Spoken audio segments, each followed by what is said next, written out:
Want to tell about our G2 nylon inserts. These, what they do is you can tap the end of your handlebar, these thread right in, and then it replaces the split wedges that a lot of people use for their handguard system. It makes it secure. They don't seem to come loose. The nylon acts like a lock nut, and that in turn makes them keep. You can buy it either with or without the tap. I'm going to show you how to install the G2 nylon inserts. The first thing that we need to do when doing this is we need to tap the end of the handlebar, and by doing that you can either buy a nylon insert kit with the tap, or you can buy them without the tap. The first thing that you need to do is you really need to make sure that when you start to tap the end of your handlebar that you get everything to start straight. The tap that we supply is a beveled tap, which makes it a lot easier to start the tapping of the handlebar. When you start to tap your handlebar, you just need to sight it and just make sure that it's starting straight. That's the very key first off. So once we get it started and we feel that we're straight in line, horizontal and vertical, you start to tap. You turn her in a few turns.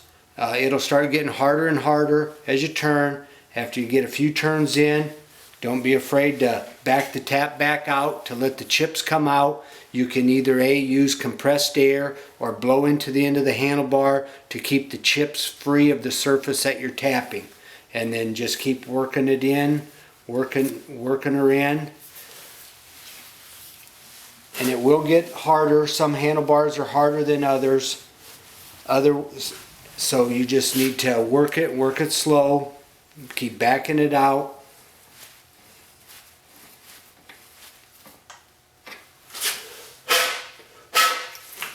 Make sure that the cutting surface is as clean as you can. Sometimes you have to do that 5-6 times in the course of tapping.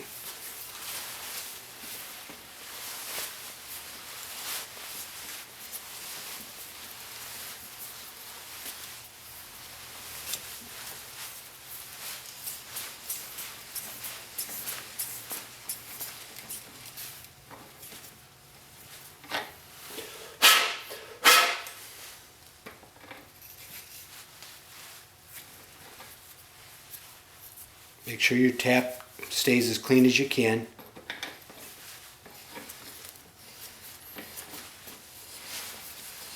Now the next key is when you get the handlebar tapped and you're almost all the threads are turned in, I recommend that with the style of tap that we supply, that you tap to where you leave 3 of the threads. You tap it in to where there's 3 threads left. I'll explain that. So I have 3 threads left, so I believe that I'm deep enough tapped. The key to that is that when we turn the insert in, we actually, for best installation, that the insert will actually bottom into the threads of where the tap started to taper. That makes the best installation. The next key thing is, we're all tapped, we believe we're the depth, is we want to make sure that there's no shavings left into the end of the handlebar. So either with compressed air or blowing into the end, I can see that there's nothing left in the end of the, no shaving. This is very important. When you go to turn the inserts in, you want these to turn in completely by hand. This easy. If it starts to bind, doesn't want to go in, you need to back it out. Either tap again, make sure there's no chips into the handlebar, because this is nylon and this is aluminum, and if there's any chips in the threads, it will gall the threads on the initial installation. It's very important. So I'm going to turn them in, and I feel now the insert has got a little resistance. That's good, because the supplied spacer that we send with the inserts, the reason for this is to make sure that you get this in the proper depth. Once this, I feel it bottomed, now I need a tool. I take a 5mm Allen, and what I will do is now I will turn this in until the spacer hits the end of the handlebar, and that's the appropriate depth. And as you're doing this, you can feel that more and more resistance. We know that we've got it the proper depth. What I suggest now, by holding the 5mm, you take a 12mm wrench and you actually tighten this 12mm nut. What this does, it stretches the threads of the insert just enough that it seats it properly in the handlebar, and it doesn't want to walk out on you when you go to disassemble the bolt. And then so we back the 12mm off, and the bolt should come out and the insert should stay in.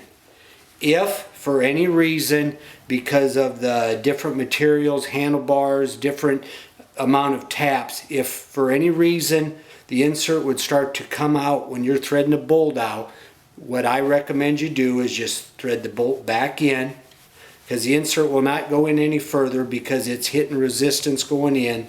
Is just hold the spacer and turn the bolt out. The insert will stay in. You turn the bolt out. This spacer is only used in installation. It is not a part of the assembly with bark busters. It's only to seat the proper distance of the insert in. One of the key points with the nylon inserts, or any insert, is the insert needs to be past flush of the handlebar. If the insert is left flush or sticking out, when the handlebar, the bark buster hits anything, it will actually pivot the insert inside. But once it's past flush, it has the gap is what adds the strength. Now that we've reassembled our throttle and installed the G2 nylon inserts, you can now reassemble your bark busters back on there. And the nice feature of this, you just use the supplied hardware and